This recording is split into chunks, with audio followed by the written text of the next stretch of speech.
Hello and welcome મિત્રો, હું દીપેશ સ્વાગત કરું છું આપનું ટેક DSR ચેનલમાં। મિત્રો, આજનો વિષય છે ફેસ એપ। એ જ એપ્લિકેશન જે હમણાંના સમયમાં ખૂબ જ વાયરલ થઈ છે અને પ્લે સ્ટોર ઉપર તેના 10 કરોડ કરતાં પણ વધારે ડાઉનલોડ થઈ ચૂક્યા છે। આપને બોલિવૂડ સ્ટારના, ક્રિકેટરોના ફોટા, યુવાની અવસ્થાના ફોટાને વૃદ્ધાવસ્થાના ફોટોમાં કન્વર્ટ થયેલા જોયા હશે। આ જ એપ્લિકેશનમાં આ ફોટોને આપ એડિટ કરી શકો છો। આપ જોઈ શકો છો કે જુદી જુદી ઇફેક્ટ આ એપ્લિકેશનમાં આપી શકો છો। તો આજના વિડીયોમાં આપણે જોશું કે કઈ રીતે આ એપ્લિકેશન કામ કરે છે અને આપ કઈ રીતે પ્લે સ્ટોરમાંથી ડાઉનલોડ કરીને આ એપ્લિકેશનનો યુઝ કરી શકશો। તે ઉપરાંત ઘણા યુઝર્સોને જાણવા મળ્યું હશે કે આ એપ્લિકેશન ડેટા ચોરી કરે છે, આપના ફોટોને પોતાની પાસે લઈ અને બીજા થર્ડ પાર્ટીને વેચે છે।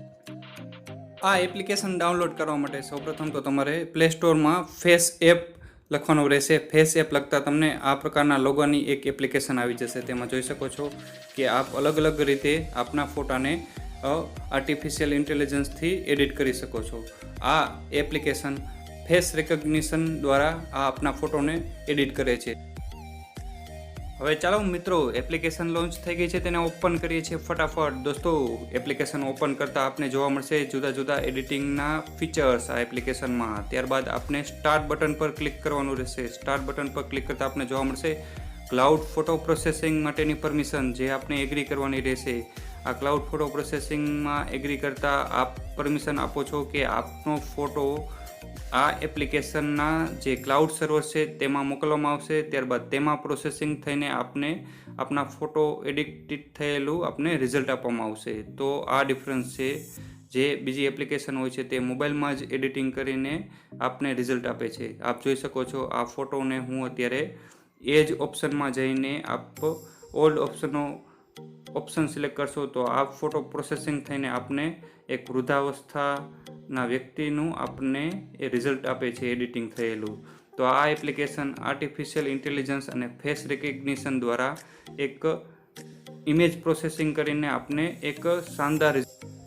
હવે ચાલો મિત્રો, સ્માઇલ ઓપ્શનનો સિલેક્ટ કરીએ। તેમાં જોઈએ કે આપણે એક નોર્મલ જે ચહેરો છે તેમાં પણ આપણે સ્માઇલ એડ કરી શકીએ છીએ। તો આપ જોઈ શકો છો, મેં અત્યારે આપણે સ્માઇલ ઓપ્શન સિલેક્ટ કર્યો છે। ત્યારબાદ આપ જોઈ શકો છો ક્લાસિક સ્માઇલમાં આપણે ફેસ કઈ રીતે આપણે ચેન્જ થઈ જશે, થોડોક હસતો ચહેરો થઈ જશે। તો આવા ઘણા ઓપ્શન આ એપ્લિકેશનમાં આપેલા છે। ત્યારબાદ જો કોઈ ફોટામાં તમે દાઢી ઉમેરવા માગતા હોય તો પણ એડ કરી શકશો। તો આપ જોઈ શકો છો કે જુદી જુદી ટાઈપની સ્ટાઇલની આપણે બિયર્ડ સ્ટાઇલ આપણે જોઈ શકો છો। તો ફૂલ બિયર્ડ અત્યારે મેં જે સિલેક્ટ કર્યું છે, આપ જોઈ શકો છો કે ફોટોમાં કઈ રીતે કામ કરી રહ્યું છે। તો જે એડિટિંગ રિઝલ્ટ છે તે આ એપ્લિકેશનમાં ખૂબ જ શાનદાર છે। હવે મિત્રો, આપણે જોઈએ ફિમેલ કેરેક્ટર માટે ક્યાં ક્યાં એડિટના ઓપ્શન આપેલા છે। તે માટે આપણે મેકઅપનું ઓપ્શન આપને આ એપમાં મળી જશે। મેકઅપ 4, મેકઅપ 3 જુદા જુદા ઓપ્શનમાં આપ આ ફોટોને એડિટ કરી શકશો। આપ જોઈ શકો છો કે મેકઅપ 4 સિલેક્ટ કરતા ઇમેજ પ્રોસેસિંગ બાદ આપને નોર્મલ ચહેરો અને મેકઅપ થયેલો ચહેરોનો આપણે ડિફરન્સ જોઈ શકો છો તમે ફોટોમાં। ત્યારબાદ જુદા જુદા ફોટો આપ જોઈ શકો છો। બ્લોન્ડ આપણે જો હેરનો કલર આપણે ચેન્જ કરી રહ્યા છીએ અત્યારે, તો બ્લેક હેરને આપણે ભૂરા રંગના હેરમાં કન્વર્ટ કરીએ છીએ।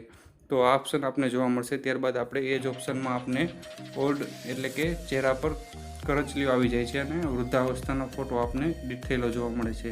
તો આ એપ્લિકેશનમાં આપ ફોટોને એડિટ કર્યા બાદ તમે તમારા મોબાઈલમાં સેવ પણ કરી શકો છો।